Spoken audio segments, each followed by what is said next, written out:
پھر اس کے بعد تم پلٹ گئے، اگر اللہ کا فضل اور اس کی رحمت تمہارے شامل حال نہ ہوتی تو تم گھاٹے میں ہوتے۔ یہ قرآن پاک کی سورہ بقرہ کی 64ویں آیت ہے۔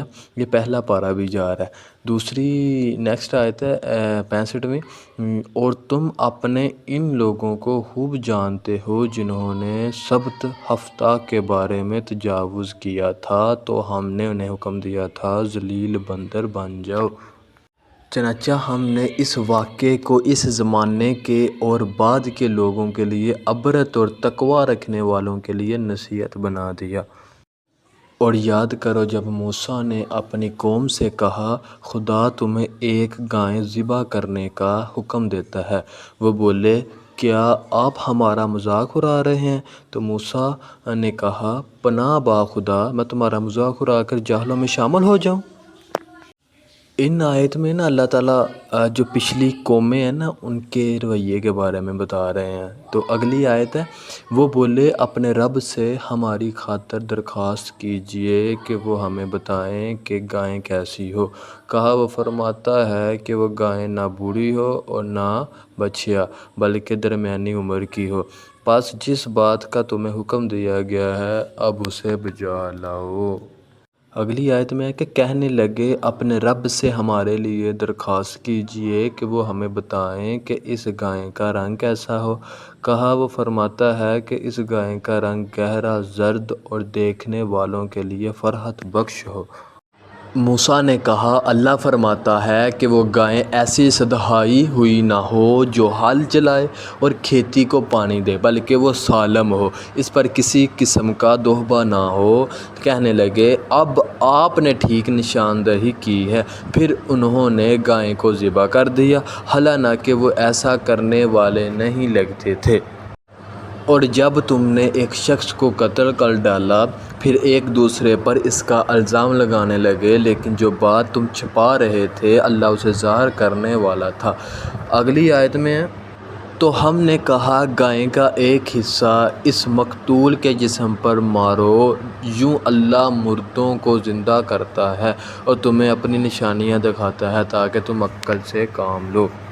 پھر اس کے بعد بھی تمہارے دل سخت رہے، پس وہ پتھر کی مانند بلکہ اس سے بھی زیادہ سخت ہوگے، کیونکہ پتھر میں سے کوئی تو ایسا ہوتا ہے جس سے نہریں پھوٹتی ہیں، اور کوئی ایسا ہے کہ جس میں شگاف پڑ جاتا ہے تو اس سے پانی بہہ نکلتا ہے، اور ان میں کوئی ایسا بھی ہے جو ہیبت الہی سے نیچے گر پڑتا ہے، اور اللہ تمہارے اعمال سے بے خبر ہے۔ کیا تم اس بات کی توقع رکھتے ہو کہ ان سب باتوں کے باوجود یہودی تمہارے دین پر ایمان لے آئیں گے؟ حالانکہ ان میں ایک گروہ ایسا رہا ہے جو اللہ کا کلام سنتا ہے، پھر اسے سمجھ لینے کے بعد جان بوجھ کر اس میں تحریف کر دیتا ہے۔ جب وہ اہل ایمان سے ملتے ہیں تو کہتے ہیں ہم ایمان لا چکے ہیں، اور جب خلوت میں اپنے ساتھیوں سے ملتے ہیں تو کہتے ہیں جو راز اللہ نے تمہارے لیے کھولے ہیں وہ تم ان مسلمانوں کو کیوں بتاتے ہو؟ کیا تم نہیں سمجھتے کہ وہ مسلمان اس بات کو تمہارے رب کے حضور تمہارے خلاف دلیل بنائیں گے؟ اگلی آیت ہے کہ کیا یہود نہیں جانتے کہ اللہ سب کچھ جانتا ہے، خواہ وہ چھپائے یا ظاہر کرے؟ اس آیت سے سر ہمیں یہ بھی پتہ چلتا ہے کہ کیا ہم جو کرتے ہیں یا جو دل میں چھپاتے ہیں یا کسی سے چھپاتے ہیں غلط اپنا کام یا کوئی بھی ایسا کام جو مطلب اچھا نہ ہو لیکن ہم دوسروں سے چھپاتے ہیں، کیا وہ اللہ نہیں جانتا؟ اللہ سب کچھ جانتا ہے، جو آپ کے دل میں ارادہ پیدا ہونے والا ہے نا اللہ اس کو بھی جانتا ہے۔ ان میں کچھ ایسے ناخواندہ لوگ ہیں جو کتاب توریت کو نہیں جانتے سوائے جھوٹی آرزوؤں کے، اور بس وہ اپنے خیال خام میں رہتے ہیں۔ یہاں پہ جو لفظ توریت ہے نا، یہ اللہ تعالیٰ کی آسمانی کتاب ہے۔ جس طرح قرآن مجید اللہ تعالیٰ کی آسمانی کتاب ہے، اسی طرح توریت بھی اللہ تعالیٰ کی آسمانی کتاب ہے، جو کہ حضرت موسیٰ پر نازل ہوئی تھی، ٹھیک ہے، جس کی وجہ سے یہ جو باتیں ہیں نا، یہ حضرت موسیٰ کی قوم کے بارے میں باتیں ہو رہی ہیں۔ جس طرح ہم جو ہیں حضرت محمد صلی اللہ علیہ وسلم کی امت ہے، حضرت محمد صلی اللہ علیہ وسلم کی قوم ہے، اسی طرح جو ہے نا یہ حضرت موسیٰ کی قوم، ان کی امت کے بارے میں باتیں ہو رہی ہیں۔ اور جو توریت ہے نا، وہ حضرت موسیٰ پر نازل ہوئی تھی، جس طرح قرآن مجید ہمارے نبی حضرت محمد صلی اللہ علیہ وسلم پر نازل ہوئی ہے۔ پس ہلاکت ہے ان لوگوں کے لیے جو توریت کے نام سے ایک کتاب اپنے ہاتھوں سے لکھتے ہیں، پھر دعویٰ کرتے ہیں کہ یہ اللہ کی جانب سے ہے، تاکہ اس کے ذریعے ایک نہ چیز معاوضہ حاصل کریں۔ پس ہلاکت ہو ان پر اس چیز کی وجہ سے جسے ان کے ہاتھوں سے لکھا، اور ہلاکت ہو ان پر اس کمائی کی وجہ سے۔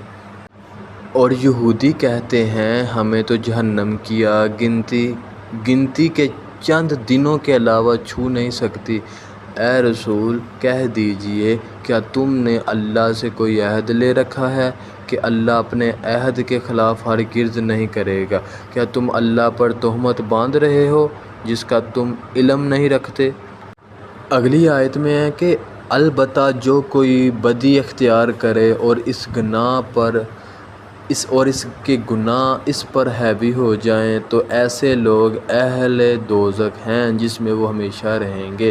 دوبارہ آیت سنیے گا، البتہ جو کوئی بدی اختیار کرے اور اس کے گناہ اس پر حاوی ہو جائیں تو ایسے لوگ اہل دوزخ ہیں جس میں وہ ہمیشہ رہیں گے۔ اگلی آیت ہے، وہ جو ایمان لائے اور اچھے اعمال بجا لائے، یہ لوگ اہل جنت ہیں جس میں وہ ہمیشہ رہیں گے۔ ان دو آیت سے یہ پتہ چلتا ہے کہ جنت میں جانے کے لیے جنت جیسے اعمال بھی ہونے چاہیے، مطلب کہ اچھے اعمال ہونے چاہیے، ٹھیک ہے۔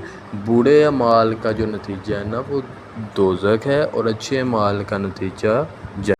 اگلی آیت ہے کہ اور جب ہم نے بنی اسرائیل سے عہد لیا اور کہا کہ اللہ کے سوا کسی کی عبادت نہ کرو، اور اپنے والدین، قریب ترین رشتہ داروں، یتیموں اور مسکینوں پر احسان کرو، اور لوگوں سے حسن گفتگار سے پیش آؤ، اور نماز قائم کرو اور زکوٰۃ ادا کرو، پھر چند افراد کے سوا تم سب برگزشتہ ہوگے اور تم لوگ روگردانی کرنے